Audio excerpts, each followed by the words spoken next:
Hello दोस्तों, मैं आज आप लोगों को हाई स्कूल के सिलेबस से भौतिक विज्ञान का भाग 6 लेके आया हूँ। आज इस भाग 6 में आपको मैं प्रकाश का अपवर्तन बताऊंगा। प्रकाश का अपवर्तन क्या होता है, इंग्लिश में इसे रिफ्रैक्शन ऑफ लाइट पढ़ते हैं। अब प्रकाश के अपवर्तन की जो परिभाषा है, प्रकाश का अपवर्तन क्या होता है, ये सुनेंगे। प्रकाश का एक माध्यम से चलकर दूसरे माध्यम में विचलित हो जाने की क्रिया को प्रकाश का अपवर्तन कहते हैं। एक बार और सुन लीजिए। प्रकाश का एक माध्यम से चलकर दूसरे माध्यम में विचलित हो जाने की क्रिया को प्रकाश का अपवर्तन कहते हैं। अपवर्तन दो प्रकार से होता है। पहला आपको फिगर से समझा रहे हैं। ये वाली रेखा दो माध्यमों को व्यक्त की है। ये है अभिलंब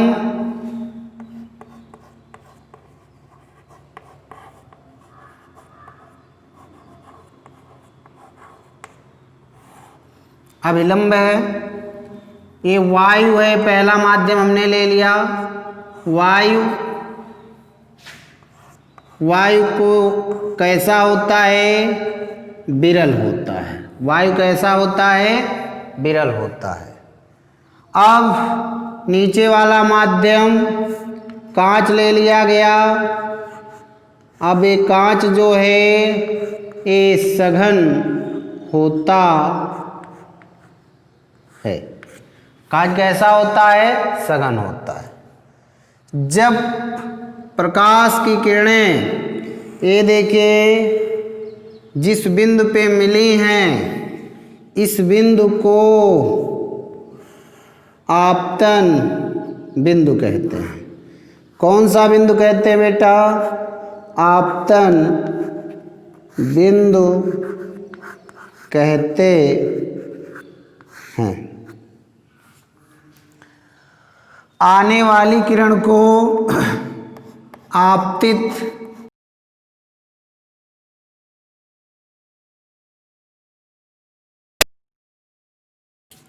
और माध्यम में जाने के बाद विचलित हो जाने की घटना होगी। यहाँ पे ये ध्यान देंगे।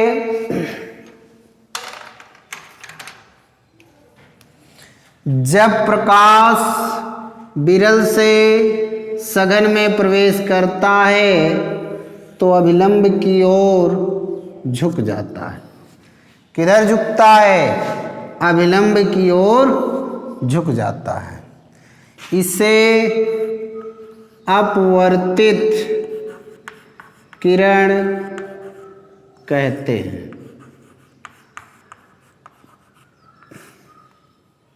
ध्यान से,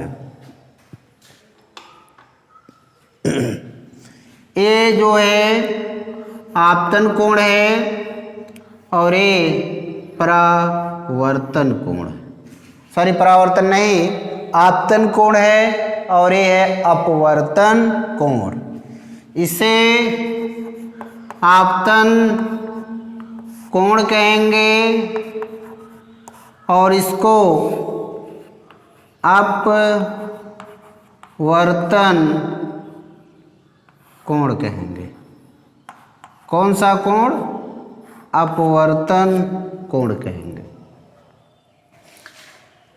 परिभाषा यहां से देख लीजिए एक बार।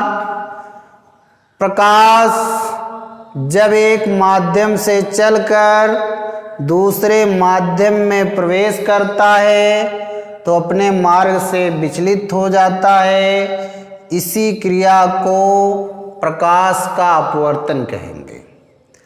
आने वाली किरण है जो माध्यमों को पृथक करने वाले तल के जिस पृष्ठ पर प्रकाश की किरणें गिरती हैं उसे हम आपतन बिंदु कहते हैं। अपवर्तित किरण जो दूसरे माध्यम में जाने के बाद विचलित हो जाती है उसी को अपवर्तित किरण कहते हैं।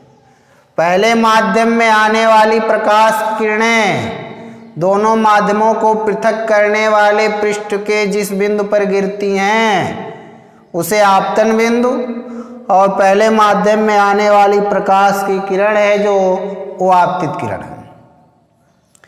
इसमें पहला क्या देखेंगे, क्या लिखेंगे? जब प्रकाश विरल से सघन में प्रवेश करता है तो अभिलंब की तरफ झुक जाता है। आया समझ में? जब प्रकाश विरल से सघन में प्रवेश करता है तो अभिलंब की ओर झुक जाता है। इसका उल्टा अब क्या होगा? यदि प्रकाश सघन से, ये कौन सा माध्यम है? सघन। कोष्टक में आप कांच लिख सकते हैं। कांच कौन सा माध्यम है? सघन। वायु क्या है? विरल। ए जब प्रकाश सघन से किसमें प्रवेश तो अभिलंब से दूर हट जाता है। ये अभिलंब है था बेटा, ये आपतित। सारी चीजें यहां हमने व्यक्त कर दिया। दूसरा क्या आप लिखेंगे? जब प्रकाश सघन से विरल में प्रवेश करता है, जब प्रकाश सघन से विरल में प्रवेश करता है तो अभिलंब से दूर हट जाता है। इतना समझ में आया? बस इसका फिगर थोड़ा बदलना है। हाँ, यहां से यहां तक का आपतन कोण और एक कौन सा कोण है? अपवर्तन कोण। ए मान लीजिए, ओ मान लीजिए, और ए बी हो गया, किरण हो गई। तो ये आपको समझ में आया? एक बार और सुन लेंगे। जब प्रकाश एक माध्यम से चलकर दूसरे माध्यम में प्रवेश किया तो अपने मार्ग से विचलित हो गया। इसी क्रिया को हमने प्रकाश का अपवर्तन कहा। लेकिन अब प्रकाश जब विरल से सघन में प्रवेश करता है, जब सघन से विरल में प्रवेश करता तब क्या होता है? जब प्रकाश विरल से सघन में प्रवेश किया तो अभिलंब की ओर झुक गया। जब प्रकाश सघन से विरल में प्रवेश किया तो अभिलंब से दूर हट गया। फिगर समझ में आया? अब ध्यान दीजिए, अपवर्तन के नियम क्या हैं? दूसरा है अपवर्तन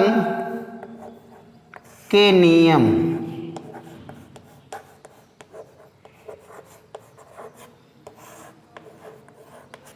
अपवर्तन के नियम देखिए, इसे मिटा दे रहे हैं, वहां से आपको समझा देंगे।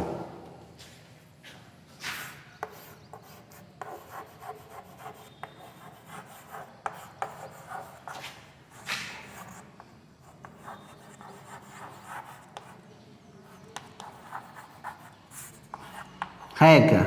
Law of refraction. हाँ, पहला नियम है आपतित किरण, अपवर्तित किरण व आपतन बिंदु पर अभिलंब तीनों कागज के एक ही तल में होते हैं। आपतित किरण, अपवर्तित किरण व आपतन बिंदु पर अभिलंब तीनों कागज के एक ही तल में होते हैं। दूसरा नियम, दूसरे नियम को स्नेल का नियम कहते हैं। दूसरे नियम को कौन सा नियम कहते हैं? स्नेल का नियम कहते हैं।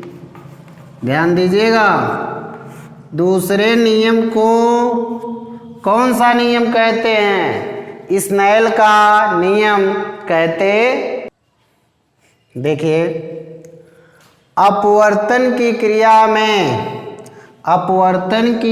में आपतन कोण की जा कोष्टक में लिखेंगे साइन आई। अपवर्तन की क्रिया में आपतन कोण की आई तथा अपवर्तन कोण की जा कोष्टक में साइन आर का अनुपात एक नियतांक होता है। अर्थात क्या लिखेंगे, साइन आई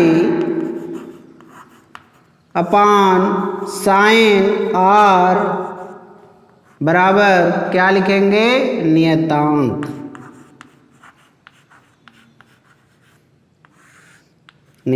कोष्टक में 1, ये नियम है, इम्पॉर्टेंट है, पेपर में आने की संभावना है दूसरे नियम की। कि स्नेल का नियम किसे कहते हैं ये बताइए।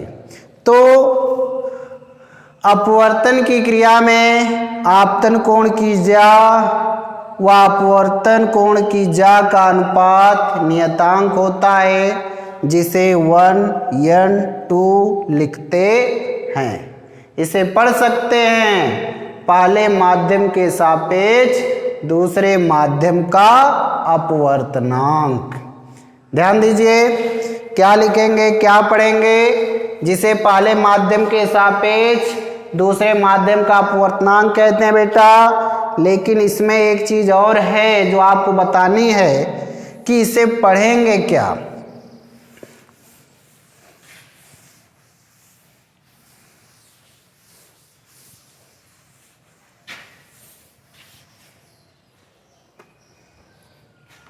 वन एन टू, यही ना, 1n2 को पढ़ेंगे पहले माध्यम के सापेक्ष, पहले माध्यम के सापेक्ष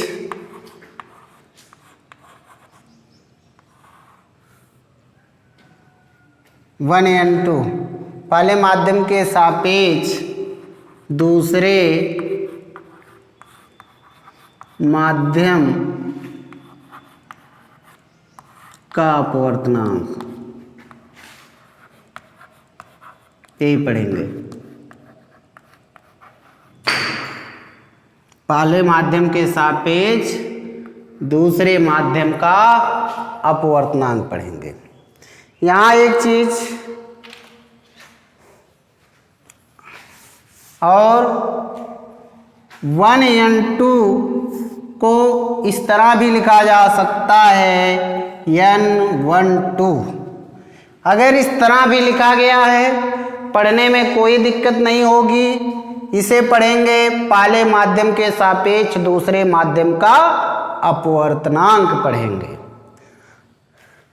1n2 मतलब पहले माध्यम के सापेक्ष दूसरे माध्यम के अपवर्तनांक को हम n2 अपान n1 भी लिख सकते हैं। अगर पहले माध्यम 1n2 को अनुपात में चेंज करना हो तो आप कैसे चेंज करेंगे? चेंज करने का तरीका मैंने बताया कि 1n2 को लिख सकते हैं n2 अपान n1 लिख सकते हैं। पढ़ने का तरीका इसका क्या है, एक बार ध्यान दीजिएगा। बहुत ही आसान है, बहुत ही इजी है, कोई दिक्कत नहीं होगी। ठीक, इसे थोड़ा देखिए आप लोग क्या पढ़ेंगे। इसे पढ़ेंगे दूसरे माध्यम का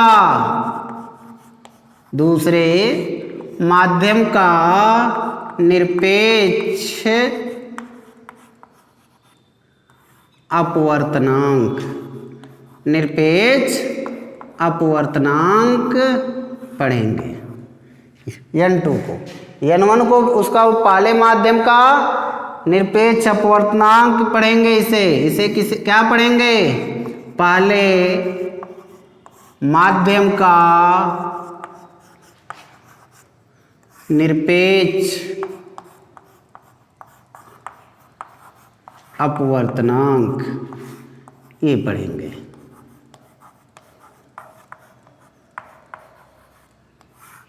आ गया पढ़ना?